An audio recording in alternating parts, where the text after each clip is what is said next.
But then once the roulette wheel finally came up, right, on the number they didn't want it to, they lost everything. Sheesh. Okay. So one thing I was paying attention to were these ducks, and you brought it up in the show, and you guys actually follow this stuff. So I'm really curious on somehow diving into your data and looking at all this stuff. But we saw in 2019 that there was a big problem in the unconventional plays. It was not getting better. We were getting more non-expected results with more drilling and more money, and the numbers of the Permian Basin in particular were in the billions of how much dollar from PE money was coming in, and it was just going to drilling and drilling and drilling. And you put all the well bores in the ground, and you look at a map, it looks just like it did in the early 1900s when you see those maps of all those derricks stacked up next to each other. We did the exact same thing. History totally repeated itself. It was a total waste. There's a lot of waste. And so the PE guys were going, yeah, I'm not going to do that anymore. Like, it's just not going to happen. And I went to some of those meetings, and I talked to those guys, and they hated us.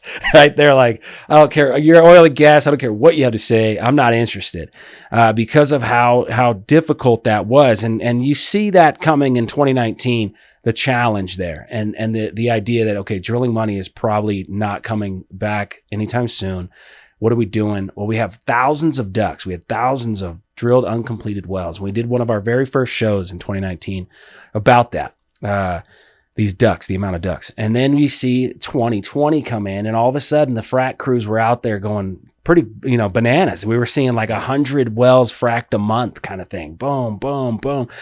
And you're going, whoa, and I was thinking, okay, that's exciting because of the results, right? Are these sweet spots actually growing where we think they are, and all the geology of that? But then I was watching the commodity price, and I was thinking the Permian Basin, its world-renowned infrastructure needs to be fed. That's a beast that needs to be fed with fluid and gases. And we were doing it. We were sustaining the volumes and the maximum output of the Permian Basin without a lot of new drilling. It was just a lot of ducks. It was a lot of completions that were going on. Yeah. So now we've exhausted that, and this curve is like done this, right? We've opened up this big void, I think. We're running out of them. I don't see the drilling money like running back to us, right?